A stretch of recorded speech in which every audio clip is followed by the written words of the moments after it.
यानी सिर्फ बोलने वाले का राइट इंपॉर्टेंट नहीं है, जो सुनेगा या जो सुनने वाला है, जो रिसीविंग एंड पे है, उसको ये राइट इन रिस्ट्रिक्शन से फिल्टर हो करके मिलना चाहिए। अभी तक जो हमारे यहाँ पे सुप्रीम कोर्ट का जो एक स्टैंड रहा है, they are not very much interested about the rights of the listener, right of receiving fair or correct information. We are still more interested in right to freedom of speech and expression. Means the right of the speaker is more important in comparison to right of the receiver of the information. But I personally believe that right to receiver of the information is very much important, and receiver has this fundamental right that the information which the receiver is receiving should come through the filter of all those restrictions which are given under Article 19 subclause 2. इस पे मैं आगे भी आऊंगी, लेकिन बाद में इसको डिस्कस करेंगे। यहाँ पे for your examination point of view, in your case material, one case is given, and that case is Bennett Coleman and Company versus Union of India. इसको हम लोग अभी देखते हैं कि what is the Bennett Coleman and Company case. Bennett Coleman and Company versus Union of India 1972 subclause 2 SCC 788, या इसका the another citation is AIR 1973 SC 106. Bennett Coleman and Company versus Union of India. अब इस case को जरा ध्यान से सुनना, because it's a very historical judgment and it is a very very important judgment also. The government has introduced news print. आप पहले वो तो ये जान लो कि बेनेट कॉलमैन कौन है। Bennett Coleman is a company, and this company is into the business of publishing different newspapers. Times of India इनका है, इकोनॉमिक टाइम्स इनका है, and simultaneously Nav Bharat Times that also belongs to Bennett and Coleman. Bennett and Coleman. अब एक चीज और यहाँ पे ध्यान रखना, पहले क्या होता था, जैसे आप लोगों ने, हम लोगों ने हिस्ट्री पढ़ी, या तुम लोगों में से बहुत सारे लोगों ने पढ़ा होगा, भारतेंदु हरिश्चंद्र हो गए, बहुत सारे लोग हो गए, वो ना न्यूज़पेपर निकालते थे। न्यूज़पेपर का पर्पस ये होता था, they wanted to do something for the sake of the society. और बहुत सारे लोगों में हम लोगों ने देखा होगा कि क्या होता था कि लोग अपना घर बार बेच करके घाटे में भी प्रेस चलाते थे। Why? Because to provide correct information was their social responsibility, and that's why they were ready to take all pain to run these small newspaper to inform the people about the right thing. I am talking about the pre-independent India. But in the post-independent India, Bennett और Coleman या हिंदू, ये तो पहले के भी हैं, there is a corporatization of the newspaper. Either that is a print media or that is a electronic media. Corporates बड़े बड़े आ गए। जब कॉर्पोरेट्स बड़े बड़े आ गए, then they are more involve into profit making. जैसे अभी आप लोगों ने देखा टीआरपी का एक बहुत बड़ा घोटाला हुआ, तो व्हाट इज द टीआरपी घोटाला? टीआरपी घोटाले का मतलब ये हुआ कि टीआरपी में उनकी जो रेटिंग होती है, सबसे ऊपर हमारा चैनल जाना चाहिए। And for the news channel, maybe most of you are not aware that viewership of the newspaper, I mean ये news TV news channel, that is only 18% of the entire population. 18% of the entire population जो है वो news channels को देखते हैं, और उसमें से जो 8 से 10% की जिनकी व्यूअरशिप है वो टीआरपी में टॉप पे होते हैं। तो न्यूज चैनल को अगर आप देखोगे, then the viewership of these news channel is quite low. But TRP क्यों इंपॉर्टेंट है? Because they are getting advertisement on the basis of their TRP reading. तो आप किसी भी मीडिया वाले से बात करोगे, then they will tell you that what kind of pressure they are going to face from their bosses, कि हमें कैसे भी करके TRP बढ़ानी है। If you are not going to do this, then you will have to pay for this. So what they do, they are indulge in different kind of activities. I am talking about the media houses which are not very fair according to the profession. वो unfair practices में घुसते हैं। News create करना, sensation create करना, लोगों को misguide करना, इस तरीके की चीजें की जाती हैं ताकि उनकी टीआरपी बढ़े। And why they are very much bothered about the TRP? Because they are getting the profit only in that circumstances when their viewership is higher or their TRP is good. So इसका मतलब क्या हुआ? They, on one hand, they are talking about their right to freedom of speech and expression, and on another hand, they are more interested in the profit making also. So remember, there is a hairline difference between right to freedom of speech and expression and their right to business. Right to freedom of speech and expression, Article 19(1)(a), right to trade, business or occupation, Article 19(1)(g). But remember, the grounds of restriction of both the rights are different. मैंने तुम लोग को बताया कि 19(1)(a), freedom of right to freedom of speech and expression. What are the grounds of the restriction? In the case of Article 19 subclause 6, what is the ground of the restriction? I'm also going to tell you this thing. 6 क्या कहता है? Nothing in subclause G of the said clause shall affect the operation of any existing law in so far as it imposes or prevent the state from making any law imposing in the interest of the general public. कोई भी law state बना सकता है. Reasonable restriction on the exercise of the rights conferred by the said subclause, and in particular nothing in the said subclause shall affect the operation of any इसका मतलब simple सी बात ये है, मोटा मोटा मैं आप लोग को बता रही हूँ कि under article 19 subclause 6 the state can impose reasonable restriction in public interest. Reasonable restriction in public interest in itself is a very broad terminology. Reasonable restriction and public interest. The first and the most important thing is it is not possible to define what is public interest, and reasonable restriction terms can also not be accurately defined. It depends upon the facts and circumstances of the cases of the particular case. लेकिन यहाँ पे क्या है? It is very much clear that there is a hairline difference, or there is a thin line difference between 19(1)(a) and 19(1)(g). Now I will discuss this case of Bennett Coleman and Company. इसमें क्या हुआ? Government एक news print policy लेकर के आती है. In the year 1972-73 they introduce a new news print policy, और इसके साथ इन्होंने क्या कर दिया? They will not only issue licences. Obviously आपको न्यूज़पेपर चलाने के लिए लाइसेंस लेना पड़ता है, but in a way they have done the rationing of the news print. News print का मतलब होता है वो पेपर जिसपे न्यूज छपती है. तो at that point of time India used to import these newsprints. इसको import करता था. तो सरकार ने क्या बोला? सरकार ने बोला कि हम इसको import कर रहे हैं तो अब हम इसकी राशनिंग करेंगे. Why? Because there is a gap of demand and supply. Demand is more, supply is less. तो हम राशनिंग करके डिसाइड करेंगे किसको कितना मिलना चाहिए और किसको कितना नहीं मिलना चाहिए. इसके बाद इन्होंने जो राशनिंग करी वो कैसी करी? इन्होंने राशनिंग करके बोल दिया, पहली चीज, any newspaper cannot start any new edition. It means if I am running a newspaper, I cannot start any new edition. Like Bennett and Coleman, they are already running 3 editions. Navbharat Times, Times of India and Navbharat Economic Times. 3 he already run कर रहे हैं. ये चौथा नहीं चला सकते, या कोई भी व्यक्ति कोई नया एडिशन शुरू नहीं कर सकता. The second thing, they have fixed a quota, and what the quota says, maximum number of pages for any newspaper would be 10. 10 से ज्यादा पेजेस आपके न्यूज़पेपर में नहीं होंगे. ठीक, ये तो कर ही दिया. साथ ही साथ इन्होंने क्या कर दिया? Any kind of internal adjustment among a common ownership is not allowed. Internal adjustment of the papers pages का क्या मतलब हो गया? जैसे मान लो नवभारत टाइम्स की सेलिंग कम है, टाइम्स ऑफ इंडिया की सेलिंग ज्यादा है. अब इस पॉलिसी के according 10 pages for times of India, 10 pages for Navbharat times.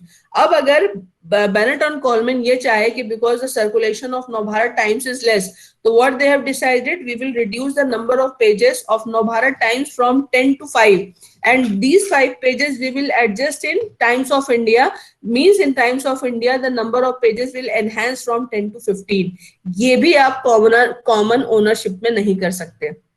दूसरा इसमें क्या है कि इन्होंने क्या बोला कि अगर आप बुक छापते हो तो आप जो हम लोग प्लेन पेपर यूज करते हैं ये आप कर सकते हो, but if somebody is doing the news printing or printing the newspaper, then these plain papers are not allowed to be taken. इसको आप नहीं ले सकते हो. ये इसमें नेक्स्ट प्रॉब्लम थी.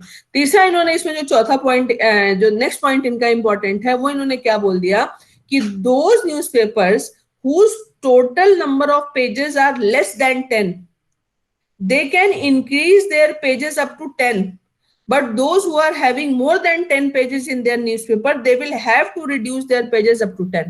यानी अगर कोई 5 पेज का न्यूज पेपर छाप रहा है तो वो उसको 10 पेज तक का कर सकता है, लेकिन अगर कोई 15 पेज का छाप रहा है तो उसको 10 पेज का करना पड़ेगा, 5 पेज उसको कर्टेल करने पड़ेंगे।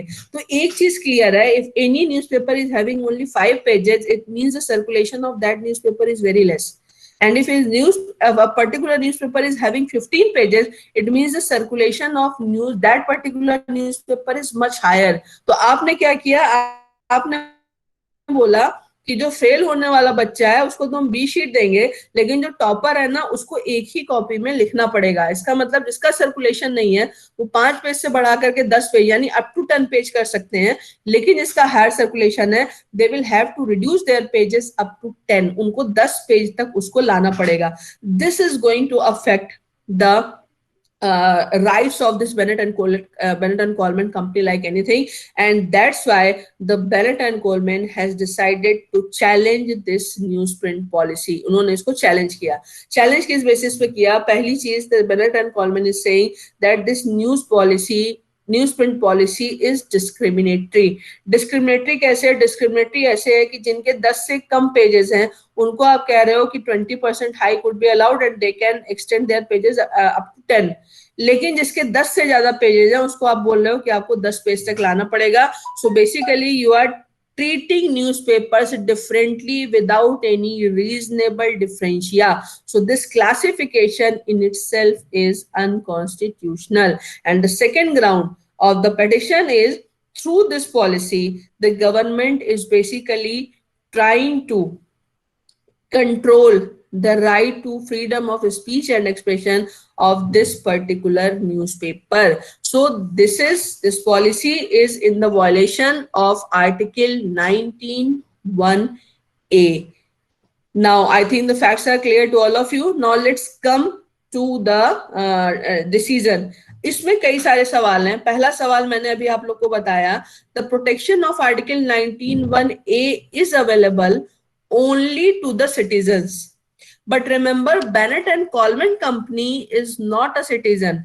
Bennett and Coleman company is a company. So जो पहला ऑब्जेक्शन सरकार ने उठाया वो क्या उठाया? The first objection of the government is the Bennett and Coleman company cannot claim any right under Article 19(1)(a) because Bennett and Coleman is not a natural person, but it is a legal entity, and the protection of Article 19(1)(a) is available only to the citizens of this country. तो पहला सवाल तो ये हो गया कि क्या ये पिटिशन मेंटेनेबल होगी कि नहीं होगी, और ये डिसाइड करने के लिए ये डिसाइड करना बहुत ज्यादा जरूरी है कि the right is available only to the citizen, so whether a corporate can claim the protection of article 19(1)(a). इस केस में सुप्रीम कोर्ट ने क्या किया है? The Supreme Court has mentioned the judgement of RC Cooper versus Union of India, and this case is also known as bank nationalization case. Bank nationalisation case, इस case में जो तुम्हारा RC Cooper का case है, the Supreme Court has held that a company cannot claim a right under Article 19(1)(a). ध्यान से सुनना, a company cannot claim a right under Article 19(1)(a, but its shareholder can claim. Company नहीं कर सकती है लेकिन share holder कर सकते हैं, क्योंकि once few persons are coming together, they all are the natural persons, they are coming together to form a company. So just because of this reason that 5 persons have formed a company, their right to expression cannot be curtailed. They are working through this company, so the company is basically not challenging, but the right holders are challenging. They are claiming the protection of Article 19(1)(a). So in this case, the Supreme Court has held in the case of bank nationalization case that the company cannot claim the protection of Article 19(1)(a, but its shareholders can claim. तो ये जो एक restriction इसमें बताया गया कि company Bennett and Colman कैसे कर रही है, इसको सुप्रीम कोर्ट ने बोला कि नहीं, बेनेट एंड कोलमैन कंपनी में इसके शेयर होल्डर्स कर रहे हैं on the basis of this.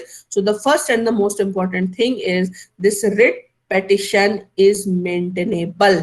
ये मेंटेनेबल है. अब इसमें दूसरा सवाल यहाँ पे ये आता है कि what is the extent of right to freedom of speech and expression. Suppose if the government regulate these newspapers, and if the government can regulate, then up to what extent. तो एक बात तो यहाँ पे ये याद रखना, there is a difference between regulation and restriction. Regulation जो है वो फैसिलिटेशन के लिए होता है, लेकिन जो रिस्ट्रिक्शन होता है ना वो हिंड्रेंस क्रिएट करता है. So whether restrictions, what are the restrictions that we have seen under article 19 sub clause 2, but whether the government can also regulate the newspaper, and if the government can regulate, then in what circumstances. इसके लिए case है, the name of the case is Express Newspapers versus Union of India. ये बड़ा famous case है, Express Newspapers versus Union of India. इस case में the validity of working journalist act 1955 was challenge. ये शायद आप लोगों ने मीडिया लॉ में भी पढ़ा होगा. Working journalist act 1955 was challenge. Working journalist act क्या है?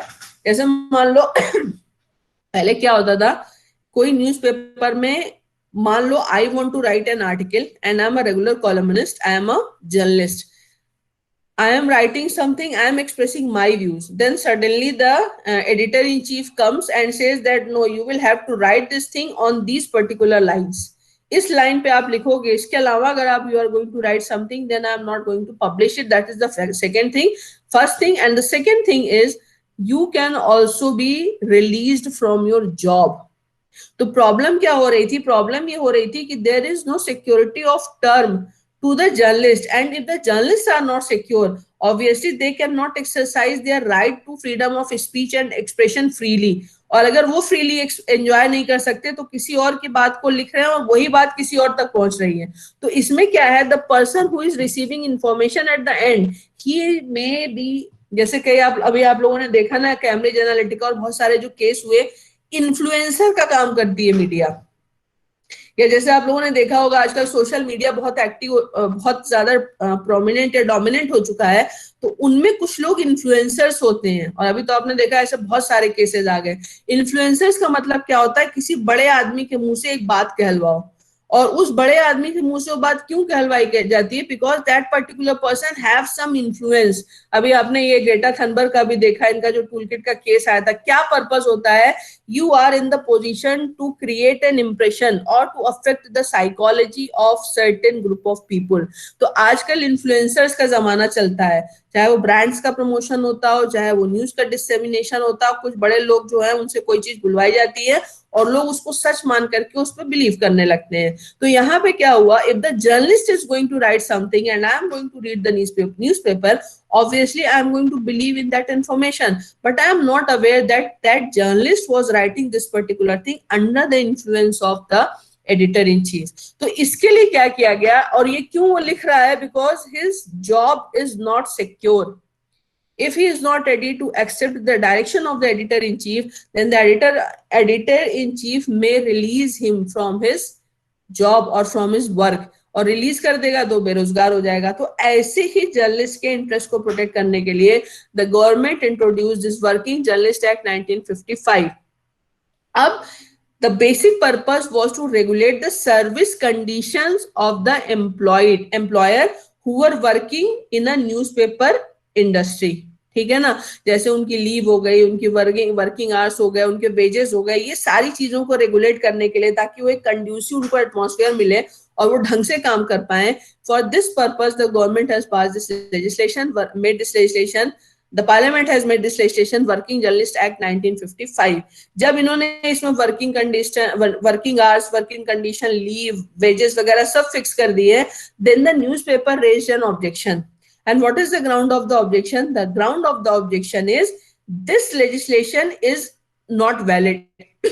It is unconstitutional because through this legislation, the government is trying to curtail the right to freedom of speech and expression of the newspapers. इसको सरकार influence कर रही है. कैसे influence कर रही है?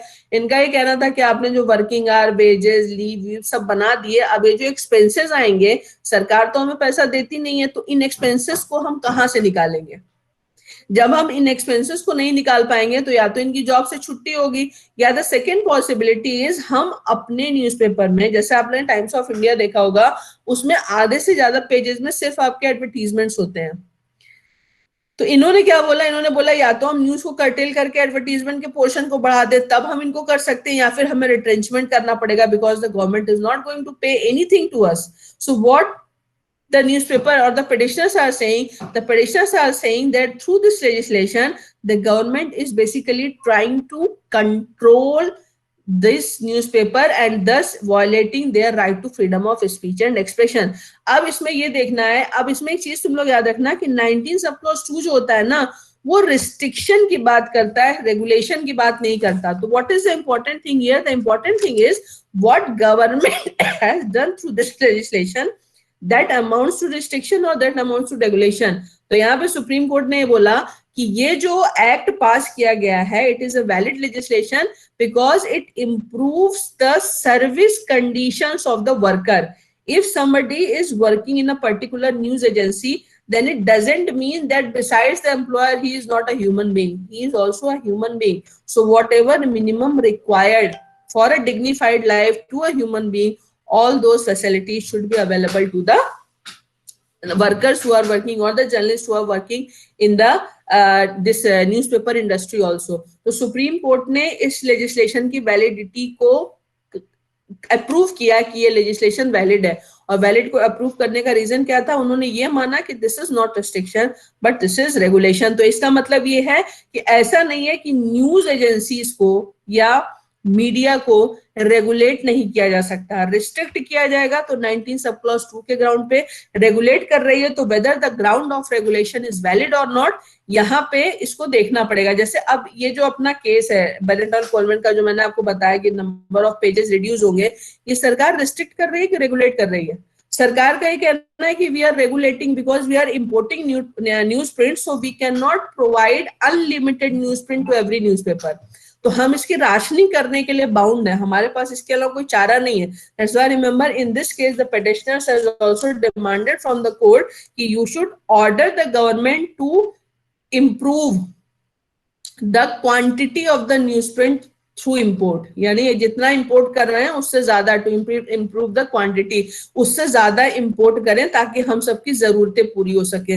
But remember this is a policy issue. Up to what extent the government is allowed to import the newsprints, that can be exclusively decided by the government। The court cannot order the government to import more newsprint। तो सरकार ने बोला कि इसको तो हम नहीं देख सकते, हम सिर्फ ये दे सकते हैं कि सरकार ने ये जो निर्णय लिया है, what is the actual purpose of this decision and whether through this newsprint order the government is trying to actually control right to freedom of speech and expression of the media houses और not.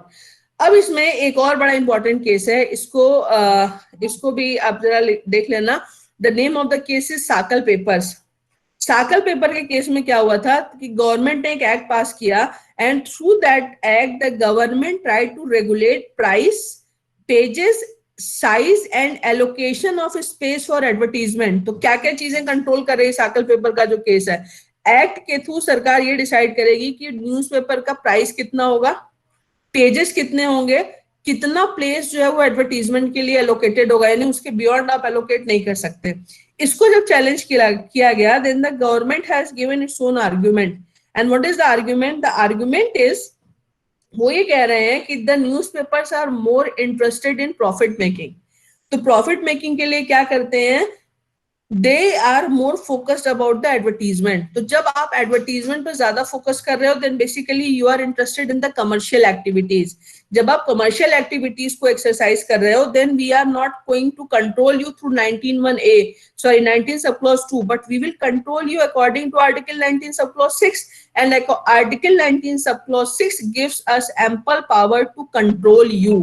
तो सरकार का यहाँ पे क्या कहना था कि by restricting the number of pages we have not done anything wrong because unnecessarily they are printing advertisements। so if they are going to reduce the advertisement, जैसे मान लो मुझे 10 पेज में कोई चीज लिखनी है, आपने मुझसे बोला नहीं इसको 5 ही पेज में लिखो, 5 पेज में मैं उसको लिख सकती हूँ कि नहीं, that is very very important. तो यहाँ पे जब आपने पेज को फिक्स कर दिया, नंबर ऑफ पेजेस को फिक्स किया, तो जिसका न्यूज़पेपर वो चाहता है कि मैं तो इसमें साइंस की भी खबरें दूं, मैं स्पोर्ट्स की भी दूं, जैसे आप लोगों ने देखा होगा स्पोर्ट्स की भी दूं, मैं करंट अफेयर भी दूं, मैं इसमें अलग अलग सेगमेंट निकाल के इसको एक 25 पेज का न्यूज़पेपर बनाऊं।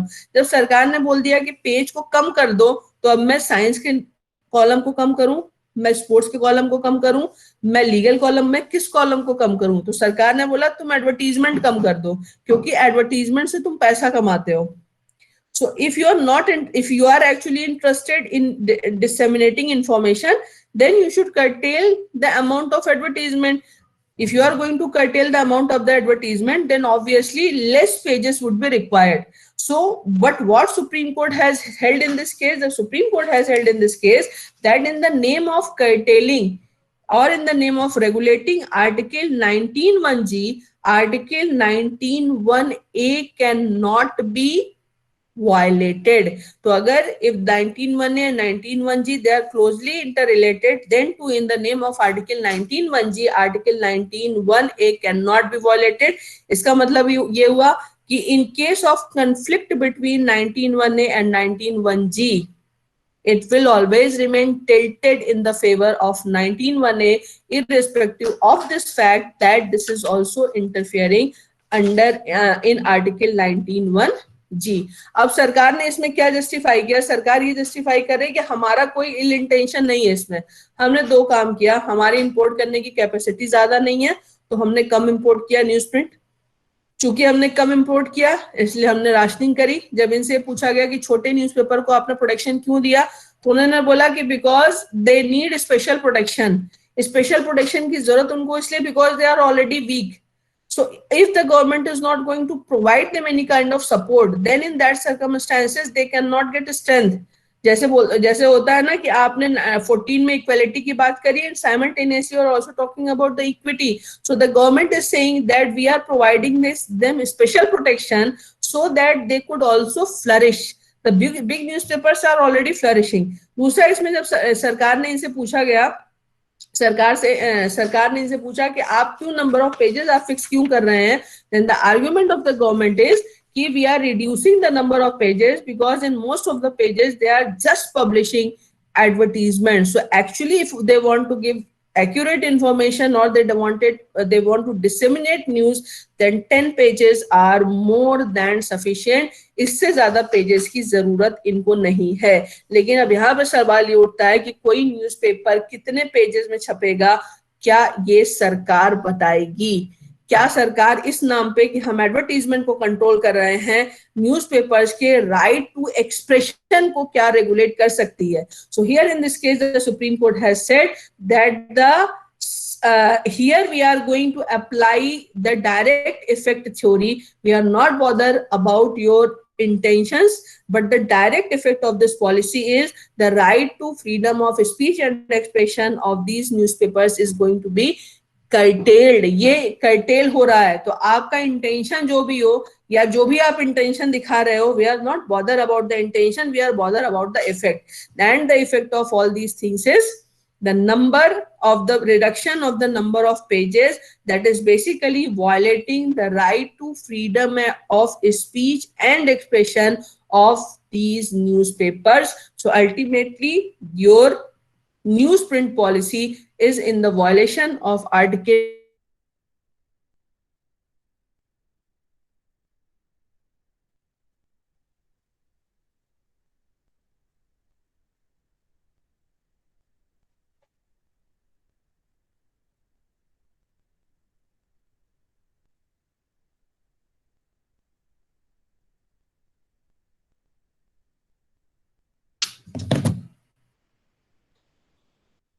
and the effect of this policy is going to affect the right to freedom of speech and expression of the these newspapers, and thus this policy is unconstitutional. Now if you have any question then you may ask. अगर कोई सवाल हो तुम लोगों का,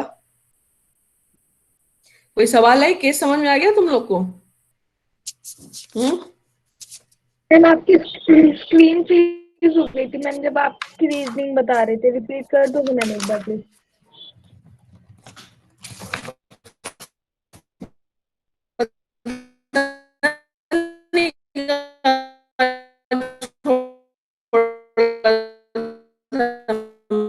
again it's breaking. बताओ कहाँ ma'am आवाज पूछ रही है मैम आपकी।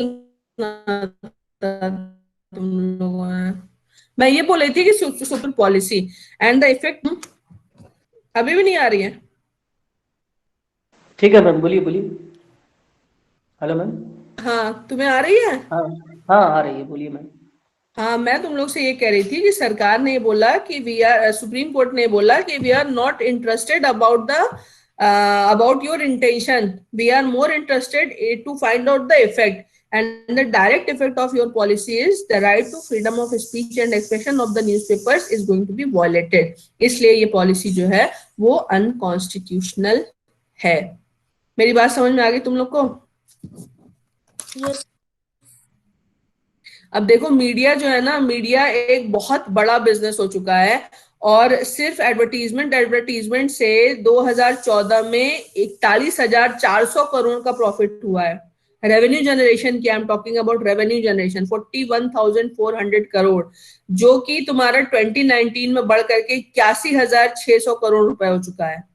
तो अब एडवर्टीजमेंट में न्यूज है कि न्यूज में एडवर्टीजमेंट है, ये समझना मुश्किल है। इसीलिए टाइम्स ऑफ इंडिया के जो विनीत जी हैं, विनीत जैन, वो कहते हैं कि हम एडवर्टीजमेंट्स में न्यूज छापते हैं। तो यहाँ पे मतलब क्या हुआ, इसका मतलब ये हुआ कि नाउ दिस इज 19(1)A और दिस इज 19(1)G। तो now 19(1)G became prominent and 19(1)A became secondary. लेकिन अभी तक जो कोर्ट का ट्रेंड रहा है, court still believes that 19(1)A is primary and 19(1)G is secondary, but obviously for the media houses 19(1)G is primary and 19(1)A is secondary, because इसमें corporatisation हो चुका है। और प्रेजेंटली अभी तक जो है 26% एफडीआई अलाउड थी आपकी, किसमें? प्रिंट मीडिया और न्यूज चैनल्स में, जिसको सरकार ने बढ़ा करके 49% कर दिया है। 49% एफडीआई इन न्यूज़पेपर्स यानी print media and electronic media. और अगर आप जा करके पूरा डेटा निकालोगे तो आपको समझ में आएगा कि जितने भी आपके न्यूज़पेपर्स हैं या जितने भी आपके न्यूज चैनल्स हैं, सबके पीछे या तो इंडिया का या इंडिया से भी ज्यादा बाहर की कॉर्पोरेट्स के पैसे लगे हुए हैं। आपका मन करे तो आप जाकर के इनकी शेयर होल्डिंग्स को आप चेक कर सकते हो कि किस किस न्यूज चैनल में किस किस कंपनी का कितना कितना पैसा लगा हुआ है। तो इसका मतलब क्या होता है? इसका मतलब ये हुआ कि now they became the corporate. तो जहां से जिसको फंडिंग आ रही है वो उसी आइडिया को प्रोपोगेट करेगा। So basically they are not the information spreader, but they are many times the news creators also, and that's why it is high time that the responsibility of the media should be fixed. इसीलिए आप लोगों ने देखा होगा कि OTT platforms को लेकर के बहुत सारी बातें चल रही हैं।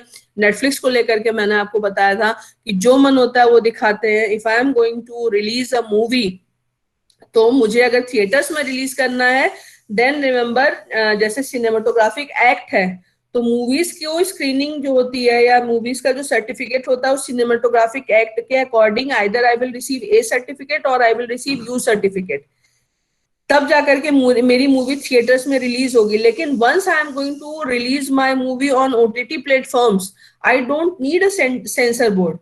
I can immediately release my movie on OTT. It means the restriction which has been created by the Constitution, the restriction of 19 subclause 2, which we are still following in the cases where the movies are going to be released in the theaters. The same restrictions has been completely removed if a movie is going to be released on OTT platforms. इसीलिए अब आप देखो, आपका Netflix हो गया या जो बाकी OTT platforms हैं उनको रेगुलेट करने की बात हो रही है, because they are also misguiding, they are playing with the history, they are increasing nudity and they are serving soft porn through these Netflix और थ्रू द ओटीटी प्लेटफॉर्म्स। इसीलिए अभी इनके ऊपर कई सारी पिटिशंस भी लगी हैं और अब सरकार ने इनको रेगुलेट करने के लिए भी तैयारी शुरू कर दी है। So this was the case of Bennett Coleman and company, and for me it is all for today. अब तुम लोग की क्लासेस में कल लूंगी, और क्योंकि केस काफी लंबा था और कल most probably I will try to finish this article 19(1)A, या शायद आधे दिन की क्लास और लगेगी। Any question? If you have any question then you may ask और we will meet tomorrow. Ma'am, हाँ बताओ। मैम इन आर्टिकल 19 का रिस्ट्रिक्शन पार्ट वाला है, जैसे 1 का 2 पार्ट 2 तो मैम वो रीजनेबल रिस्ट्रिक्शंस में करके खत्म कर सकते थे ना, वो इतनी सारी चीजें डाल रहे हैं, अगर इनको फ्यूचर की मतलब हमें भी फ्यूचर का that we can not estimate कि व्हाट 19 अप्रोच 2 की बात कर रहे हो? Yes ma'am. नहीं, उन्होंने अगर रीजनेबल रिस्ट्रिक्शन को सिर्फ डाला होता ना तो सरकार के हाथ में वो अनलिमिटेड पावर दे देते, क्योंकि रीजनेबल रिस्ट्रिक्शन क्या होगा सरकार डिसाइड करेगी। इसीलिए उन्होंने इसको एक्सप्रेसली मेंशन किया कि रिस्ट्रिक्शन के ग्राउंड सिर्फ यही होंगे, ताकि सरकार की जो पावर है ना उसको कंट्रोल किया जा सके। You are getting my point? Yes ma'am, yes ma'am. क्योंकि उस समय किसी ने नहीं सोचा था कि आईटी में यानी इंफॉर्मेशन टेक्नोलॉजी में इतना बड़ा रेवोल्यूशन आएगा, ग्लोबलाइजेशन 91 में हो जाएगा, किसी ने सोचा। हालांकि तब तक ये चीजें शुरू हो चुकी थी, गैट एग्जिस्टेंस में आ चुका था और इंडिया गैट का पार्ट भी था, पर फिर भी इतना किसी ने नहीं देखा था कि जो आज की सर्कमस्टेंसेस हैं। इसीलिए सरकारों की पावर कंट्रोल हो सके और सरकार अपनी पावर को मिसयूज ना कर सके, इसीलिए उन्होंने वहां पे रीजनेबल रिस्ट्रिक्शन ना लिख करके उन रिस्ट्रिक्शंस को स्पेसिफिकली मेंशन किया है। Clear? Yes ma'am, thank you ma'am. Okay, any other question? No ma'am. तो कल मिले फिर तुम लोग का। मैं कल जल्दी क्लास लूंगी मैं तुम लोग की, या इसी टाइम पे लूं? मैम ये टाइम बेटर है आई थिंक। साहिल?